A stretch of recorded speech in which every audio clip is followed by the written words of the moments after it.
ग्वालियर दक्षिण विधानसभा सीट से कांग्रेस ने प्रवीण पाठक को उतारा है। प्रवीण पाठक इस सीट पर लगातार दूसरी बार कांग्रेस के टिकट पर चुनाव लड़ेंगे। आपको बता दें कि 2018 में प्रवीण पाठक ने बीजेपी के पूर्व मंत्री नारायण सिंह कुशवाहा को हराया था। कशमकश भरे मुकाबले में 121 वोट से जीत दर्ज की थी। इस सीट पर बीजेपी की समीक्षा गुप्ता बगावत पर निर्दलीय चुनाव लड़ी थी और 30,000 वोट हासिल किए थे, जिसके चलते नारायण सिंह कुशवाहा महज 121 वोट से हार गए थे। ग्वालियर दक्षिण सीट पर 6 बार बीजेपी और 3 बार कांग्रेस ने जीत दर्ज की है। गौरतलब यह है कि प्रवीण पाठक पूर्व मंत्री सुरेश पचौरी के करीबी हैं। प्रवीण का दावा है कि वो साल भर जनता के बीच रहते हैं। इस बार भी जनता उनको आशीर्वाद देकर जिताएगी और एमपी में कांग्रेस की सरकार बनाएगी। ग्वालियर से चंबल ब्रेकिंग के लिए गिरिराज रजक की खास रिपोर्ट।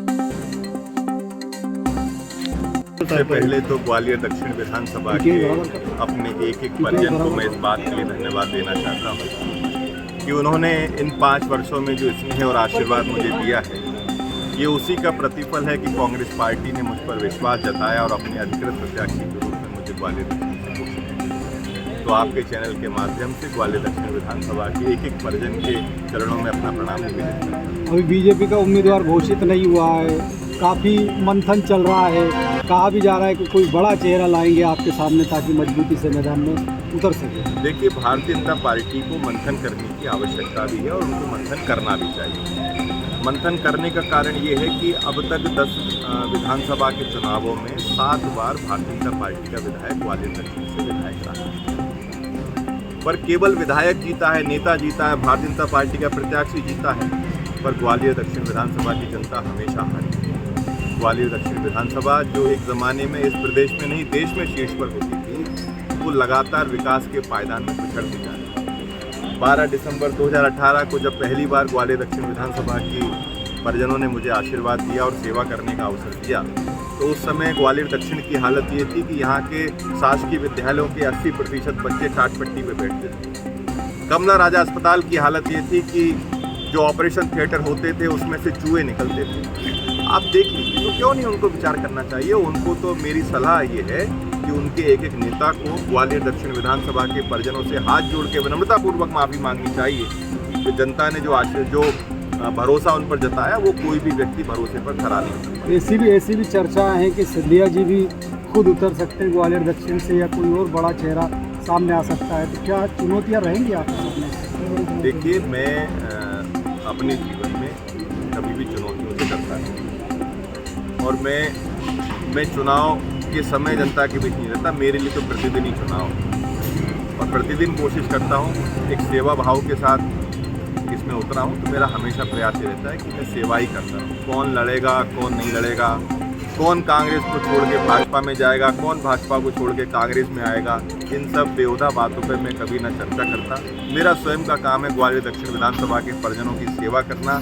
उसके लिए मुझे किसी चुनाव की आवश्यकता नहीं, किसी मुहूर्त की आवश्यकता नहीं, किसी दिन की आवश्यकता नहीं, किसी दल की आवश्यकता नहीं। मैं इस विधानसभा का बेटा हूँ और अपना कर्तव्य निभाना ही अपना परम धर्म समझता हूँ। बीजेपी का कहना है परिवारवाद और भ्रष्टाचार की बात करिए पूरी तरह से। बात तो वो बिल्कुल सही कहते हैं। राजनाथ सिंह जी का बेटा पंकज सिंह, तमाम सारे उदाहरण भारतीय जनता पार्टी में हैं। सारे बड़े बड़े नेताओं के पुत्र टिकट मांग रहे हैं। बीजेपी को हर बार कुछ ना कुछ कमी निकालने की आवश्यकता लगती है, क्योंकि अब उनके पास करने के लिए कुछ बचा नहीं।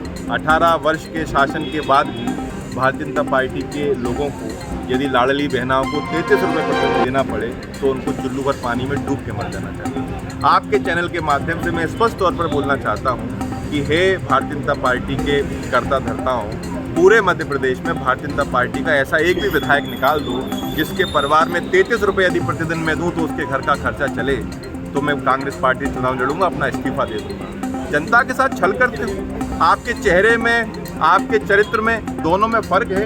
ये छल अब चलने वाला नहीं है। मध्य प्रदेश में ये जो लंका है भ्रष्टाचार की, इसका अब अंतिम समय आ गया है और मुझे पूरा विश्वास है कि हमारे हनुमान भक्त कमलनाथ जी के नेतृत्व में 3 दिसंबर को मध्य प्रदेश में राम राज्य फिर से स्थापित। लंका लग जाएगी।